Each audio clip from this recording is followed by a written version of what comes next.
Everyone, welcome back to the Cosmic Bridge. Today we have on the show Jocelyn Pepe. She is a health coach and a well-being coach. She was referred to us by Ardeshir Moran, who is a psychiatrist. Sorry, not a psychiatrist. He told me to say that he is a psychologist who specializes in depression, and we'll put his show in the notes as well.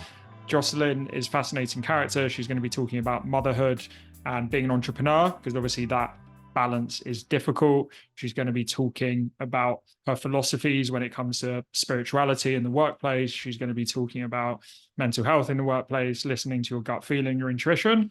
So yeah, sure you're going to enjoy the show. Let's get into it. Here we are with Jocelyn Pepe. How are you doing today, Jocelyn? I know it was your birthday quite recently.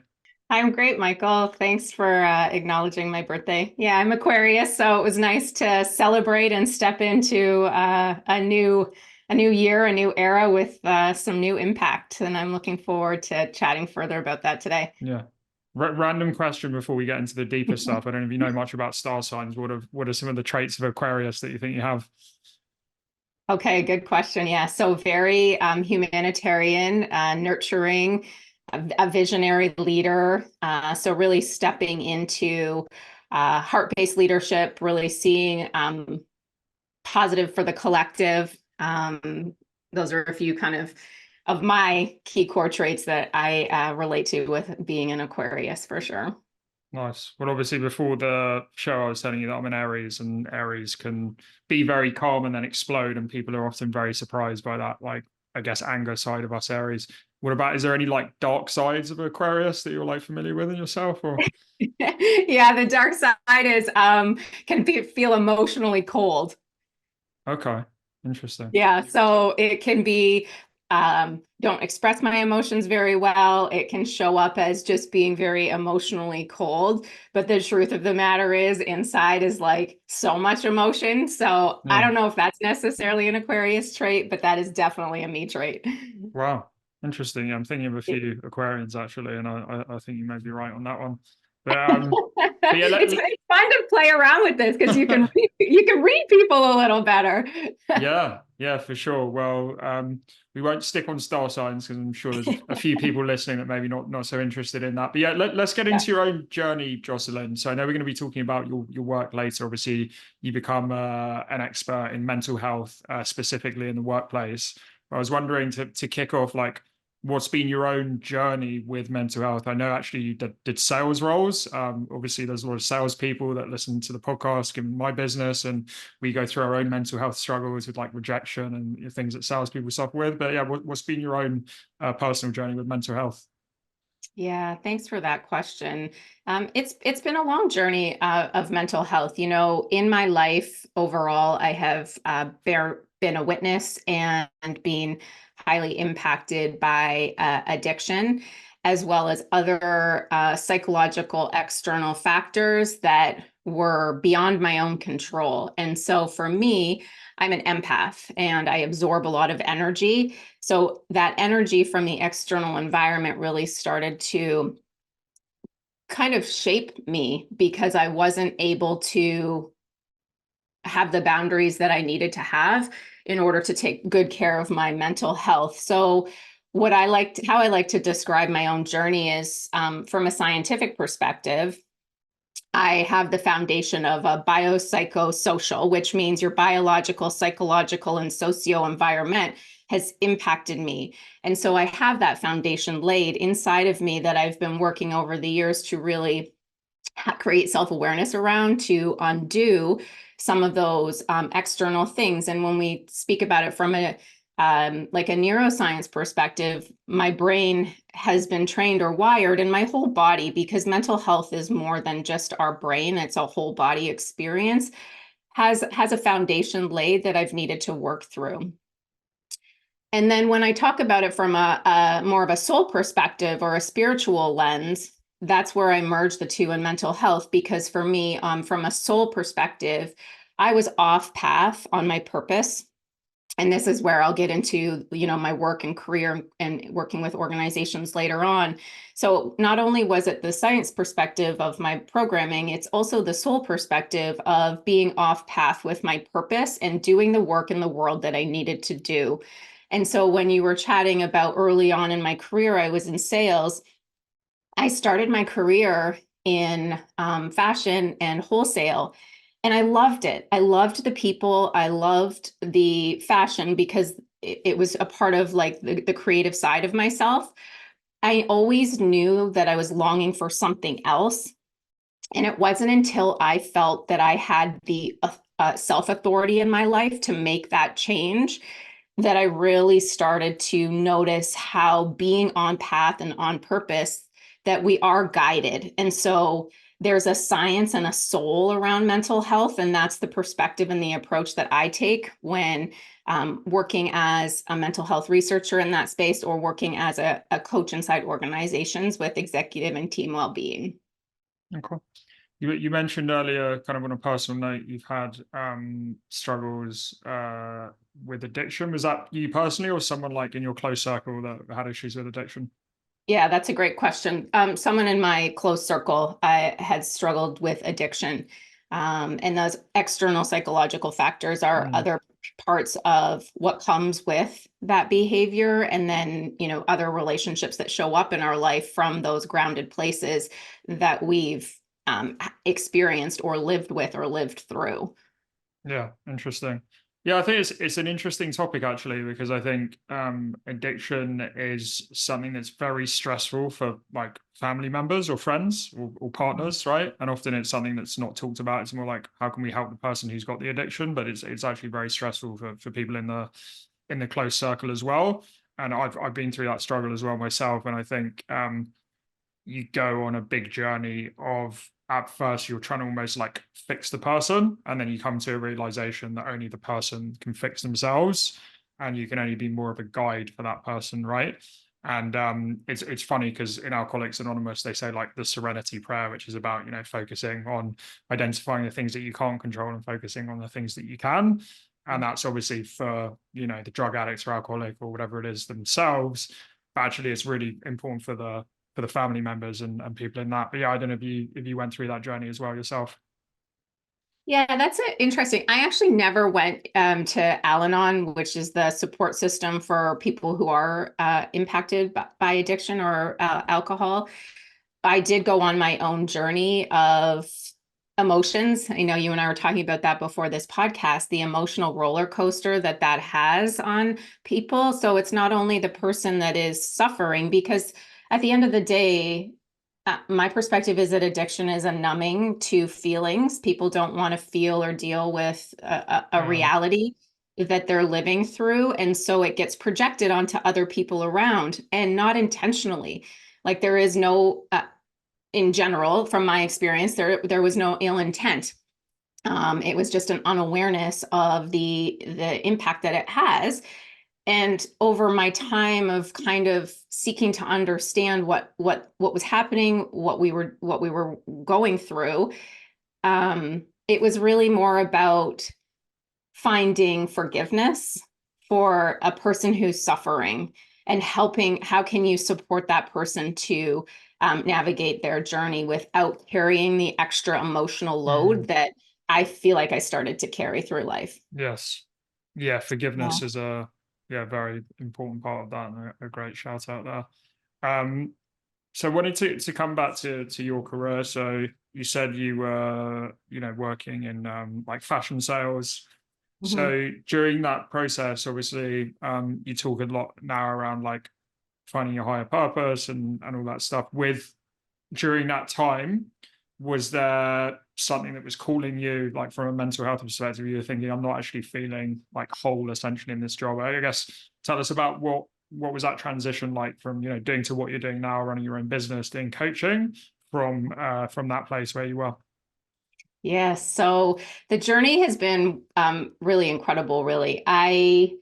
I knew in college that, or a university here in Canada, I knew in university the courses that were really calling me and I was curious about. So I have 3 kids, and I am encouraging them to just follow their curiosity, because I think that when you're following your curiosity, that you can find that thing that you might not have words for, that really resonates for you. So for me, my first year of university, the course that was calling me was linguistics.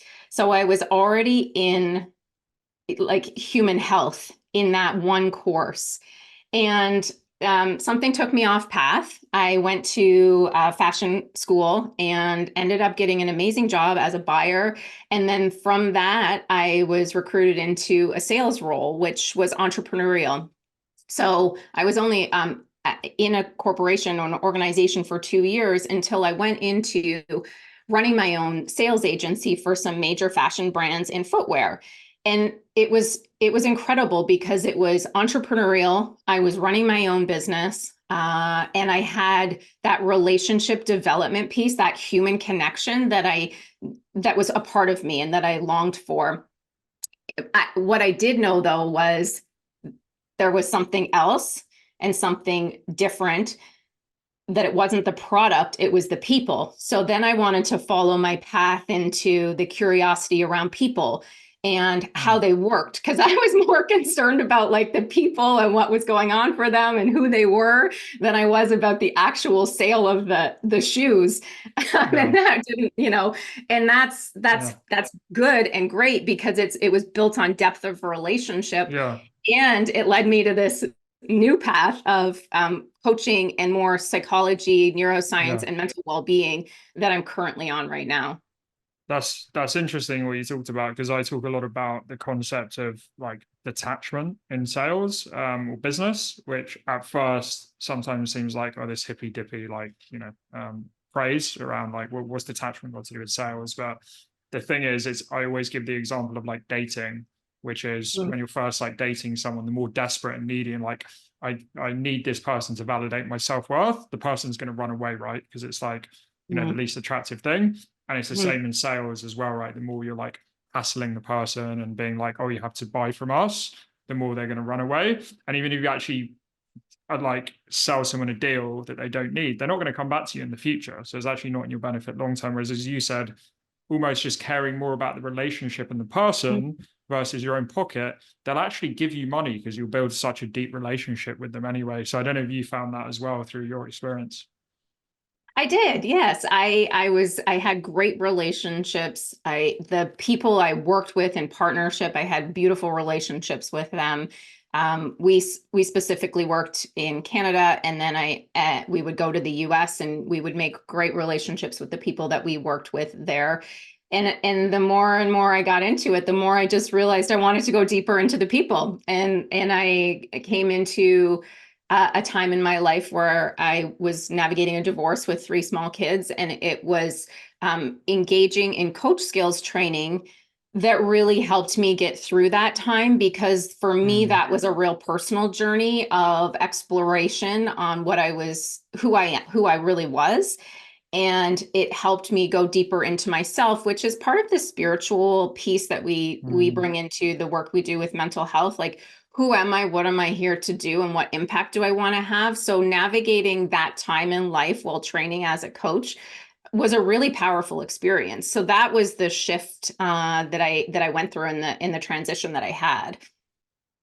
Yes, you mentioned spirituality there, and I've been through this Mhm. process myself in that, when I first started my business, things went very well. But I didn't feel like I was 100% being myself because I've always had this spiritual aspect to me. And I wanted to Mhm. introduce some of that into coaching and the training we do because I knew that that would be able to help salespeople. Mhm. Um, but the word spirituality is one that freaks people out. So I often, when I'm explaining, hey, you need to connect with your buyers on a spiritual level, I say connect with them on an emotional level, connect with them on a human level. Because even if people Mhm. think, oh, spiritual, I don't relate to that, they'll at Mhm. least be able to, we all have emotions. Mhm. But yeah, what's your experience been in terms of like incorporating spirituality with your clients in the workplace? Is it something that freaks people out, or like how do you go about that? That's a beautiful question, because it is language that doesn't always resonate. And when we were building our business, we chose to use it as a pillar of well-being and really start to define what that meant in the workplace. So what it means for the work that we do, from an individual level, is really connecting with a purpose and values, and really knowing what one's purpose and values are inside life. And then we also work with a team. So for the team to develop their own mission, vision, values, purpose, and define that, because most organizations have defined purpose, vision, values that they're following.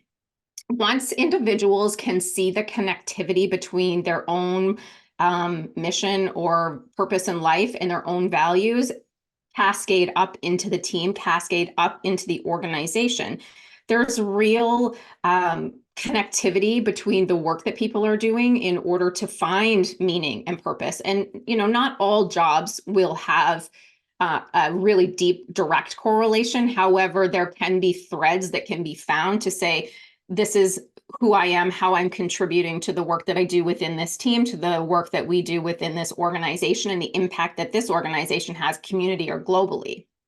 So we cascade it up. And the other part that we bring into it is we are human beings living in a universe. We are living on planet Earth. We are living in a greater universe. The analogy that I like to use is like, you see the power that the moon has on the tides in the ocean. And I follow all kinds of science blogs that show the impact of that universal energy on the ocean, on the moon cycles.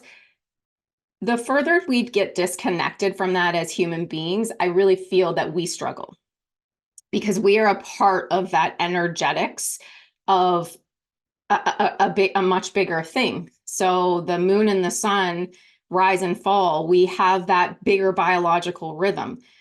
Females in the workplace have their own biological rhythms with their own health. And that's become a big topic these days around women's health and how that impacts female performance. It's real. And when we pay attention to it on a monthly cycle, there's peaks and valleys of energy and less energy, where output and scheduling can be used. So we bring that as well into organizations when we're talking about spirituality in the organization, to help people connect into those smaller things, and then also connect into their bigger things in terms of scheduling their day, their time, their workflow. Yeah, 100%. So yeah, obviously you talked about being a woman in the workplace, and then obviously running your own company now.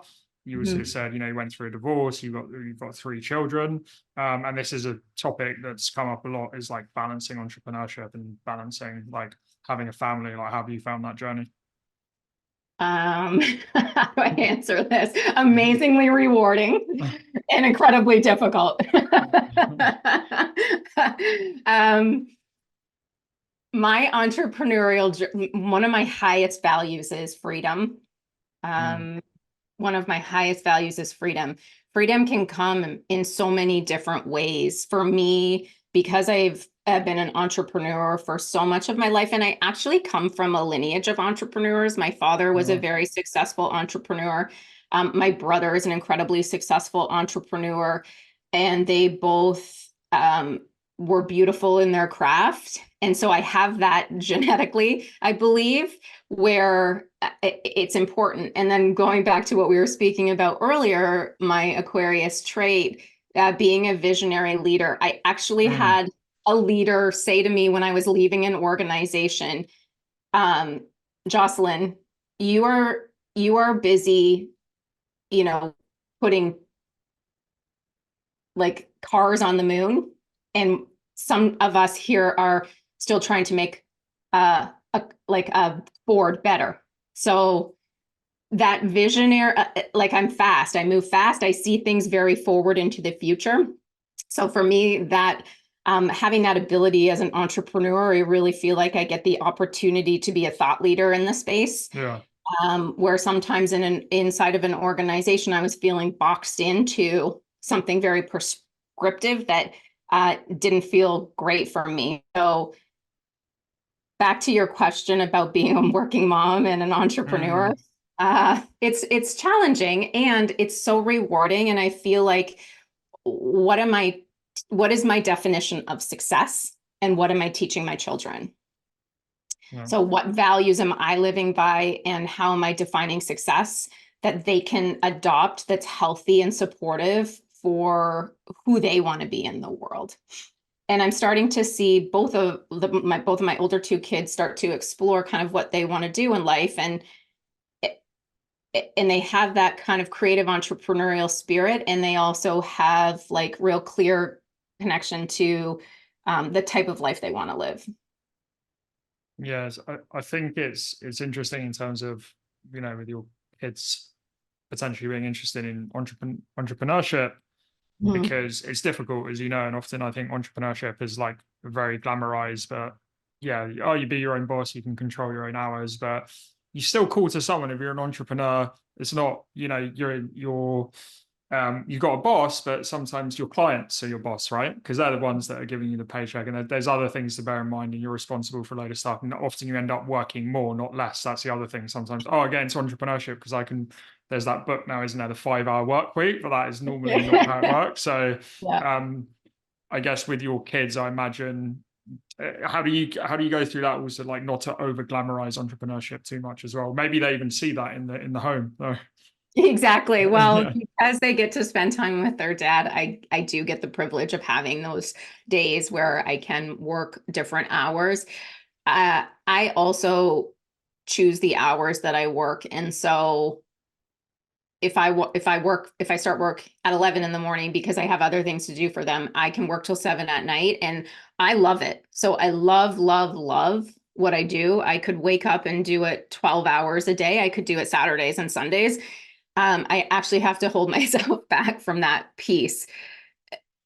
So there's that part. And the other part that I wanted to double click on that you had talked about earlier with the sales and now entrepreneurship is this is sales. Everything that I do is about developing relationships, building a brand. And I spoke with one of my leaders in my master's that I completed recently, one of the TAs, and her and I were just chatting about science is sales. You're selling an idea, you're researching and selling something. So sales is everywhere, it's all around us.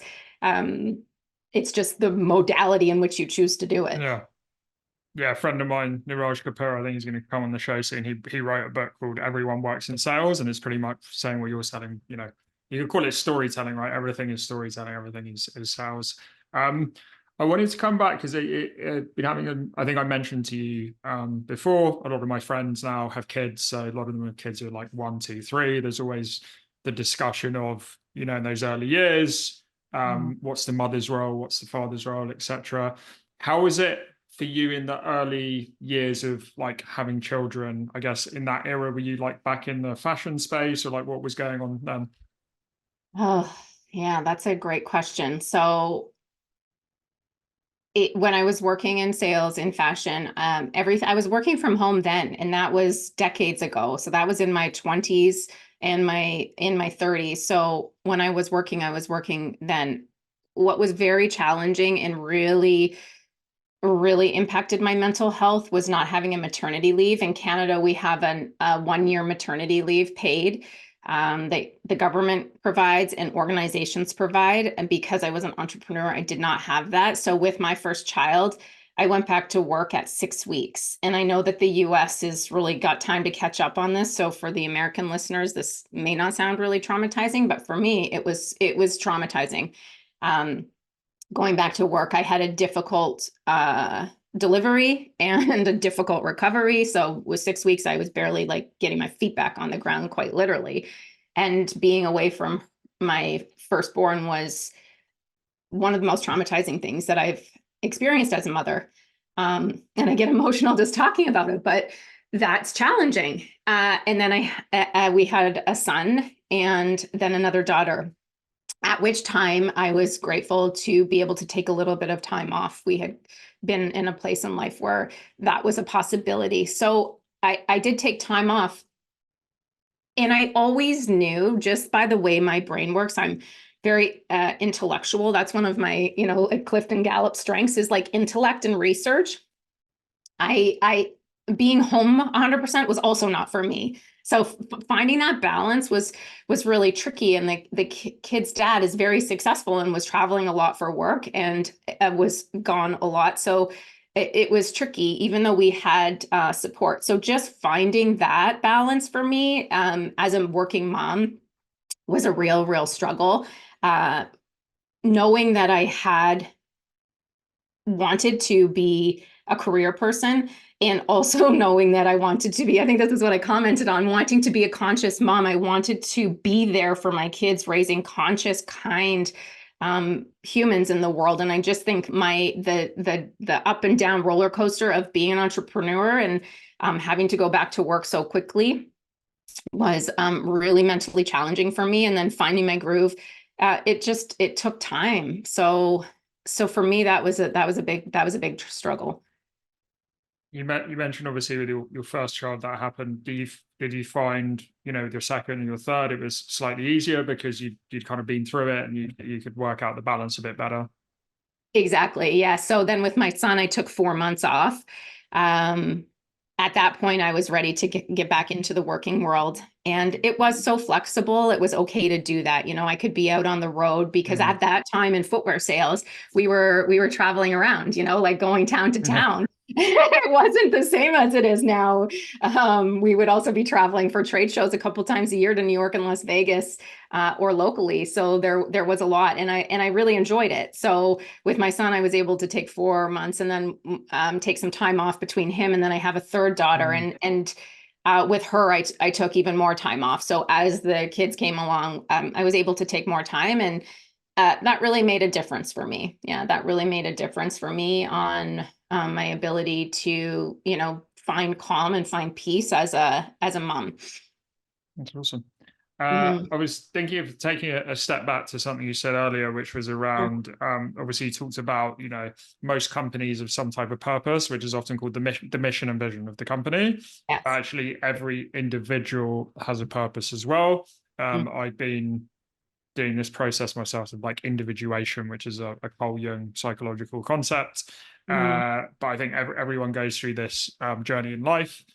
But what I find is purpose is quite, I think, especially now since the pandemic, we're all sitting staring at the walls. A lot of people started thinking about purpose, or what's my purpose, what's my legacy, all of these things.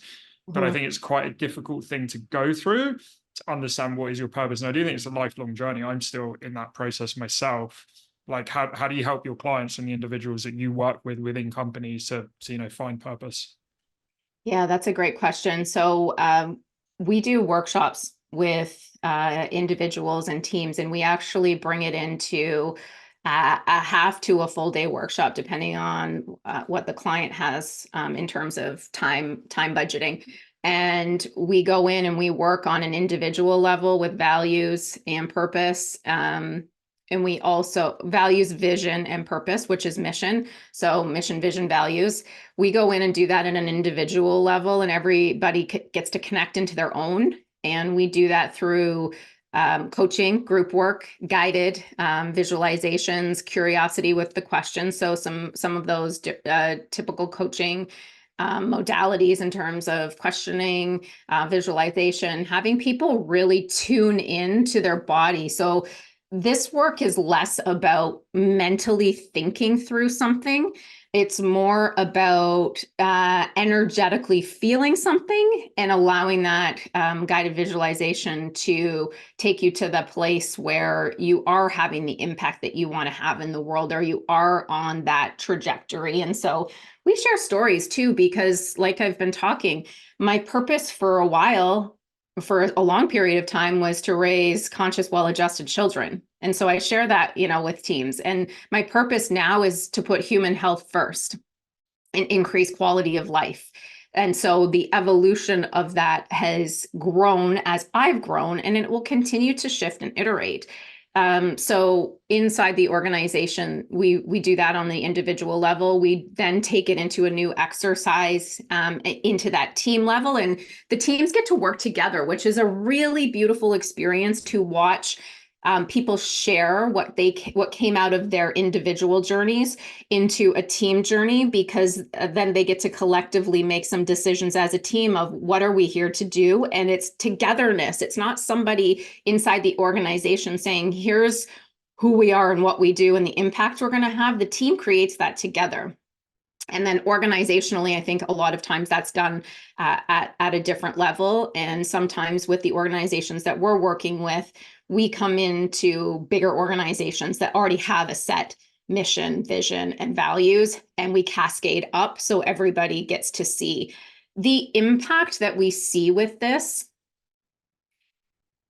Most often the reason we get called in is because there's dissonance amongst a team. There's like not enough communication, there's blame, we're not on the same path. So most often we get called in for a reactive reason versus a proactive reason. We've done both, but sometimes it's more often reactive in that a team is not really striving together like a rowboat. You have everybody with an oar. If one person's oar is off, the rowboat's not really going anywhere because everybody's impacted by it. And that's the same with this part about mission, vision, values, and mental well-being in the workplace comes into play here. Because when one person is, not rowing with the team, that impact can be felt, whether it's one person or two people or five people in a rowboat. Having everybody rowing towards the same commonality really brings pace and impact is greater. Yeah, so essentially, if you're often brought in, as you said, from a reactive perspective, because a company's got this mission and vision, maybe 50% of the team are really, they're brought in and they want to work for the company and they want to get to that goal, but maybe some of the other people are not, and then you're brought into, okay, how do we get this 50% towards that mission and vision? Yeah, and the other thing in some of our engagements on this work in the past year is what happens out of these half day or full day sessions is people start to realize they are on the same path and that it's just in their own mind or their lack of communication that they think they're not on the same path. And so there's also something that comes out of recognizing synergy and having teams really step further into that. Yeah. I was thinking with what you were saying about your own purpose, and actually, even though you're saying now it's around health, it kind of was the same thing, but with your kids. It was the health of your kids, and now it's health of Yeah, society. So I think there is a connection there. totally. Yeah, it's always been health. I mean, when I speak back to the curiosity, I did CanFit Pro when I was a late teenager, which is a fitness training program where you could be a fitness instructor. And I've always used exercise as my energetic outlet because I have a lot of energy, and it's always been my modality to support my mental well-being. Oh, amazing. Yeah, Yeah. that's interesting because I often say this, the term like meditation, people think of, I've got to sit down, I've got to focus on my breathing for the 10 minutes, which I think is a form of meditation. But I also think there's other forms of meditation. I feel like music is meditative in itself, just listening to music sometimes. Because for me, meditation is really getting away from your thoughts. And I actually think one of the best ways to do that, especially with screens nowadays, if you go for a run, you can't really be like looking at a phone. And even one of my friends the other day was saying, oh, he started running more than being in the gym, because in the gym, even if he's lifting weights between sets, he can be looking at his phone. So yeah, have you found that as well? Like exercise is almost like a form of meditation that is helping things like mental health as well. Absolutely. So this is interesting. I was speaking with a global head of HR recently, and she was asking me, do you meditate? And I said, well, there's so many forms of meditation. I definitely have a bit of ADHD, and so sitting and meditating for me is not really my favorite thing to do. I'll listen to guided meditations for a short period of time, or I'll listen to music as more of a meditative way, but then I get lost in my thoughts, so I'm not out of my brain enough. But for me, I'm a former triathlete, and this is Wow. part of my journey on the mental health piece is cycling for me was meditative. I would go out with my partner or with my girlfriends, and we would go, for 2 or 3 hours on a ride and just get into a place of like you just get lost, and there were no thoughts anymore. It all stopped. It all came to a end. And I had a really traumatic head injury in the past 2.5 years that put a stop to that. So I had to find new ways to support my mental health through exercise that wasn't getting back on a tri-bike, because I will never do that again. So I've had to find new ways to support my mental well-being in terms of exercise. So your traumatic head injury, that was from a biking accident, or? Yes. Yeah. So I was out cycling one morning training. I was actually training for a half Ironman. I'd never done a half Ironman. I usually was racing a sprint or an Olympic distance. Mm. And it was at the end of the ride, 2 hours, maybe 2.5 hours in, like just before 9 in the morning. And I was on my tri bike, which you don't have brakes when you're in the aero position, and I needed to brake to avoid a collision, and I blacked out before I Well, hit my brakes or anything. Anyways, I went headfirst into the ground. I lost my teeth. My jaw was displaced, and it's been a serious recovery. But um, all that to say, I had to find new ways, new outlets to really support my mental health, because being mm. an athlete is kind of part of who I am and how I expel my energy. Yeah. So did you also find, so obviously exercise became, I guess, are you able to exercise now or? I fat bike now, which is much slower than a tri bike. So I do that out in the country, which is lovely. And I can run once in a while, but the impact that it has is not amazing. So I try to keep Yeah. that limited. And I really, really, I've always been very much into yoga, and I still am. So still managing to do that, and walking, which Yeah. for me, as we were just talking about that energetics, walking was never enough. It was a good start, but it wasn't enough. Yeah. And I've found ways to really change my lifestyle to work through that. Yeah, well, there's a lot of, I don't know if you listen to Andrew Huberman, he's done stuff around how like walking can actually be even better for your mental health and say like hardcore exercise because it's more of a meditative state when you're walking, you know? Yeah, Uh, exactly. So back to the meditation piece, it's really I'm a trained health coach, so it's bio individual, we say. Everybody has their yeah. own unique ways of getting into a meditative state, or really what that's saying is getting out of your thoughts and more into your Yes. physical body. That's what it Yes. means. Yes. Very, very good point. Talking of physical body, I know you said earlier, like when you're doing workshops, you're getting people to like listen to their bodies as well, which is interesting. That's probably not what most people are saying, like business workshops. And I know you also into intuition as well. So like, I guess how are you incorporating some of these concepts into the workplace? Because yeah, I imagine you get a lot of resistance at the time. What's she talking about? Like, this we're just here to do sales. Like so what happens in those scenarios? Yeah. So my perspective is, as leaders, we have three resources to tap into, or as salespeople. So whoever's listening, as a human being, we have three data centers inside of our body that are really powerful.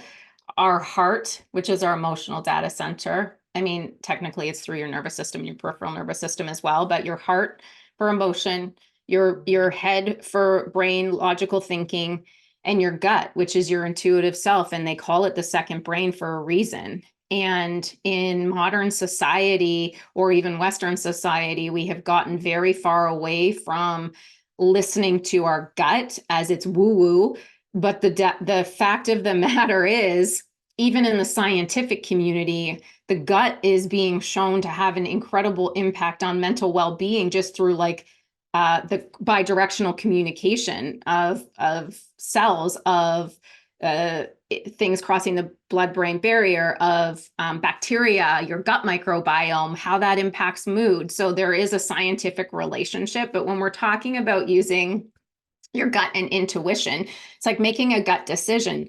People need to be able to tune into their intuition and trust what it's telling them in order to lead from a holistic perspective. And this was something interesting that I've been playing around with, is like, will AI support less brain derived leadership and force us into more of a human focused approach to leadership, where we have to really tap further into the soft skills of leadership, which is the heart base or the gut base.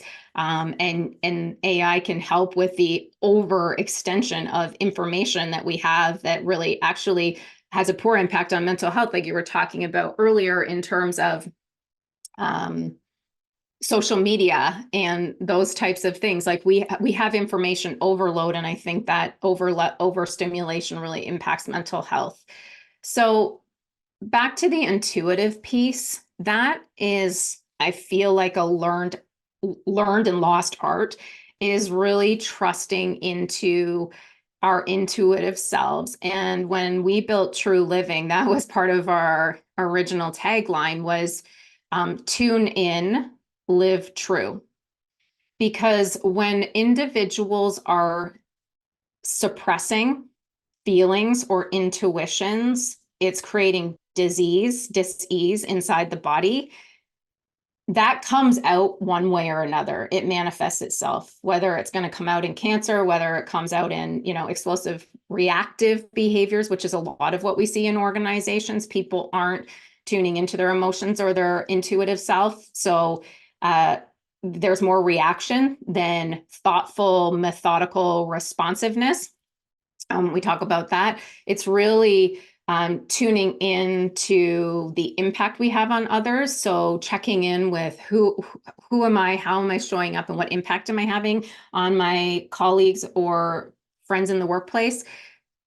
Those are the places we can really get connected to greater intuition and have a positive impact on our own health and mental well-being that then has a ripple effect into the team and the organization, because we're not suppressing, not following, creating that level of disease in what then manifests into depression and anxiety, because you're not listening to yourself, because you're not where you want to be in your life, in your career, because you're letting your nervous system overrun you with anxious thoughts and feelings, and you're not really taking a minute to check in intuitively with what your body needs in that moment. You're just continuing to go habitually forward without that ritual moment where you check in and say, what do I need right now?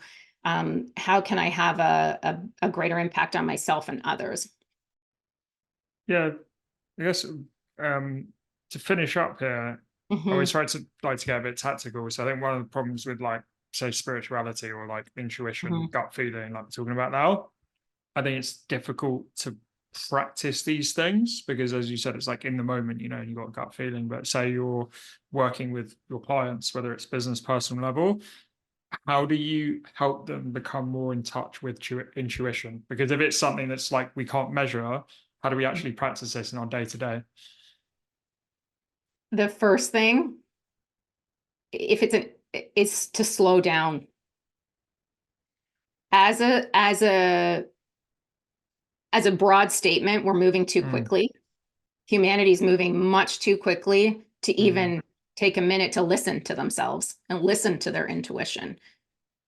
And so if we just take my accident for 1 second to a yeah. spiritual level, the universe slowed me down in the most significant possible way it could have, because I could not move forward in any of the ways I was moving before. Think about the speed and commitment of a triathlete into not being able to do that anymore. It was a literal turn on my head moment.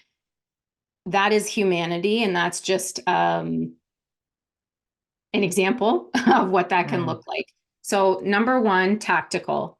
We have to slow down. Easier said than done. So that's why when we come in with one-to-one executive and team coaching and supporting organizations, the work we do gets people to slow down enough to listen. no.